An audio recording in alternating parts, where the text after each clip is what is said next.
bersama saya Indira Maharani. Kali ini, sore hari ini, bincang-bincang kita sangat eksklusif dengan tema memimpin perubahan atau leading change. Dan saya akan ditemani oleh sosok yang sangat senior di bidang change management and corporate cultures, Bapak Merza Gamal, atau biasa disebut Kakek Merza di sosial media, dan beliau adalah former Assistant Vice President Corporate Culture di salah satu bank terbesar syariah di Indonesia. Saat ini beliau juga menjabat sebagai seorang komisaris di PT Perhotelan Sri Indrayani yang ada di Pekanbaru. Jadi Pak Merza berdomisili di Pekanbaru, dan senang sekali beliau berkenan untuk bergabung dengan kita sore hari ini. Pak Merza juga menjabat sebagai Ketua Tim Pengembangan Pariwisata Halal di Pekanbaru Riau. Jadi rekan-rekan semua yang ada pertanyaan tentang memimpin perubahan yang ada di organisasi Anda atau perusahaan Anda, silahkan bergabung dan drop pertanyaan yang nanti akan bisa kita diskusikan bersama-sama. Mari kita cek dulu Pak Merza Gamal sudah bergabung. Sambil kita menunggu, mari kita lunan nada ya.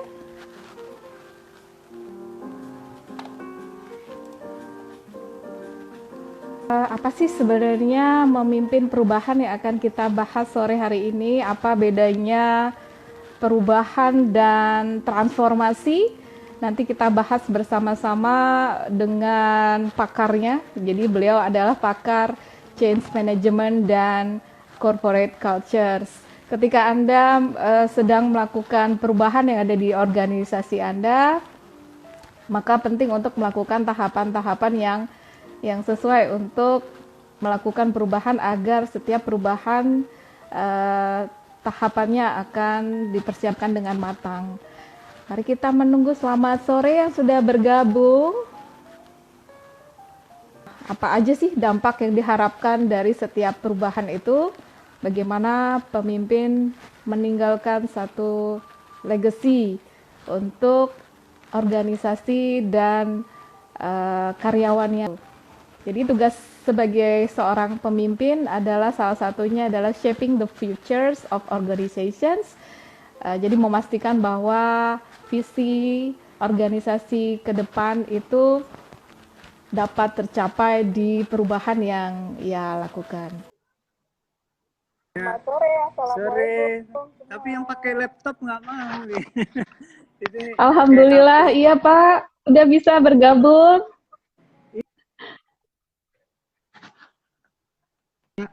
Nggak nyambung yang laptop, biar lebih besar.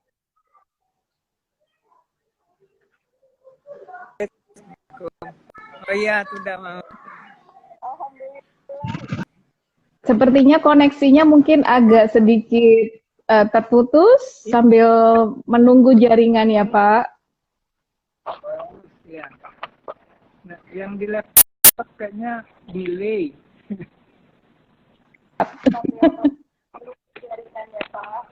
Ya.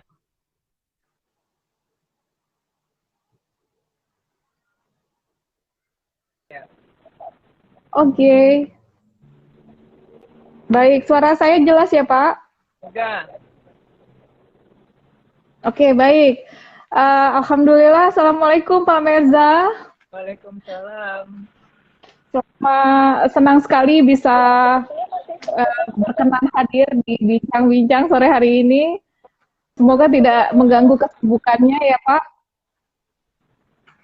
Ya.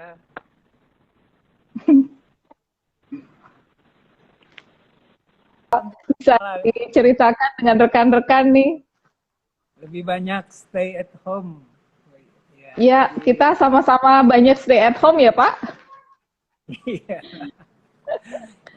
Jadi memang kondisinya nggak mau stay at home. Jadi sejak dari pertengahan Maret waktu itu saya masih wirawiri Jakarta Pekanbaru, tapi pas sudah ditetapkan sebagai siaga itu 16 Maret ya, terus kan minggu depannya itu tanggal 23 saya balik Pekanbaru, ya udah di Pekanbaru terus sampai sekarang karena belum ini. Jadi pekerjaan yang ini juga pada ya hanya sekedar ngobrol-ngobrol gitu aja, karena banyak yang kepending, karena ada yang memang harus tatap muka, ada yang itu untuk melakukan pembuatan analisa-analisanya. Jadi sementara kemarin itu udah mulai akan ini, tapi kayaknya kan COVID-nya masih belum reda, jadi ya belum bisa dipastikan. Betul Pak. Iya. Jadi memastikan terus ini aja Pak, berkarya gitu ya Pak di tengah-tengah krisis gitu ya yang sedang melanda gitu ya Pak. Mungkin itu yang kita sedang lakukan sekarang ini semua. Baik, terima kasih Pak Firza atas cerita menariknya. Sore hari ini Pak Mirza, tema kita kan tentang memimpin perubahan, leading change gitu Pak Mirza. Jadi mohon maaf sekali, makna apa yang waktu pertama kali saya sampaikan tema ini ke Pak Mirza langsung ditodong gitu Pak.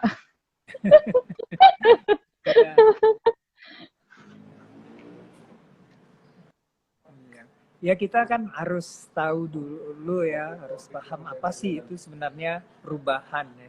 Seperti saya kan baru bikin buku seperti ini ya. Jadi kan change management dan ini, Pak. transformation. Jadi apa sih sebenarnya beda change sama transformation? Kan intinya sama-sama berubah, tapi tidak sederhana berubah itu aja. Kalau change itu adalah lebih kepada perbaikan sistem gitu. Jadi apa yang masih kurang di yang lama, jadi kita melihat ke masa lampau gitu kan, apa yang perlu diperbaiki ke masa depan. Sementara kalau transformation itu berubah total gitu, jadi new system. Sehingga banyak hal. Nah, di dalam transformasi ini orang banyak mengartikannya bahwa ganti dengan menjadi digitalisasi. Nah, digitalisasi itu ya tidak cukup hanya digitalisasi, makanya banyak yang gagal dengan modal digitalisasi yang sangat mahal, sangat besar, tapi gagal juga gitu. Karena lupa transformasi itu juga mentransformasi budaya gitu kan. Jadi budaya sebelumnya itulah yang lebih pentingnya gitu. Digitalisasi memang penting, tetapi itu kan mesin, barang tidak bergerak, sementara yang dikelola itu kan tetap manusia. Jadi saya sih kadang-kadang nggak sependapat dengan orang menyatakan bahwa dengan revolusi industri 4.0 itu tenaga manusia nggak dibutuhkan lagi. Nah, kalau tenaga manusia nggak dibutuhkan, berarti dunia juga udah nggak ada dong. Selesai. Iya. Hanya mungkin tenaga manusianya itu harus tidak sebanyak dibutuhkan pada saat dulu untuk satu pekerjaan. Ya, misalnya waktu revolusi industri pertama kan kondisinya juga sama. Orang mengatakan, aduh, pada saat itu kan akan mengurangi tenaga kerja dari semuanya tenaga manusia, tiba-tiba ada mesin uap. Lalu yang di kedua diinikannya tenaga listrik, dan ketiga komputerisasi, dan yang keempat sekarang digitalisasi. Hanya keahliannya yang harus berlebih. Misalnya dulu untuk mengerjakan satu produk dibutuhkan 100 orang, di revolusi industri pertama mungkin menjadi 50 orang. Di revolusi kedua hanya perlu 25 orang. Kemudian di revolusi ketiga butuh 10 orang, mungkin sekarang hanya 2 orang.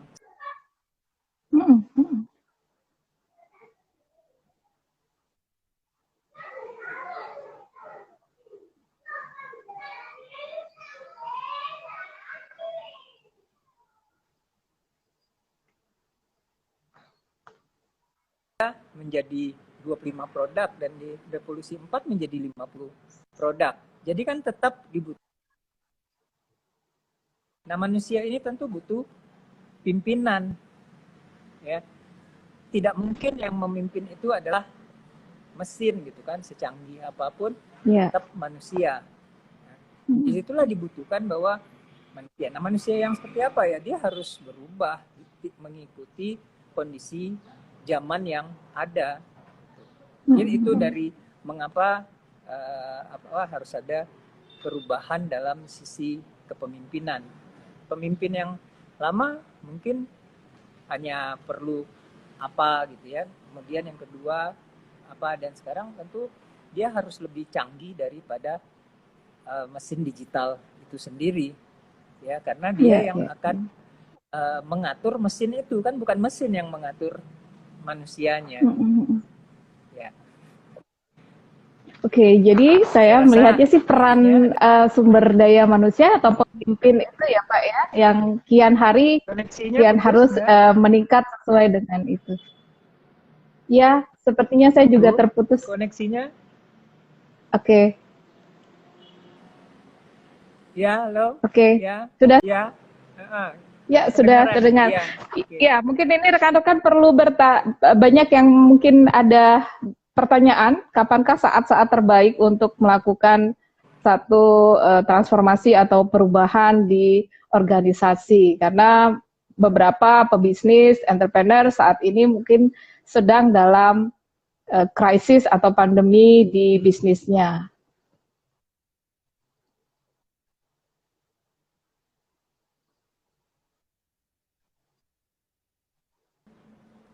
Ya,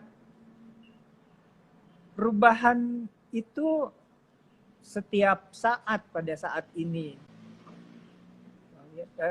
Perubahan itu pada saat ini adalah setiap saat harus siap berubah. Misalnya seperti sekarang, siapa yang menduga akan ada COVID seperti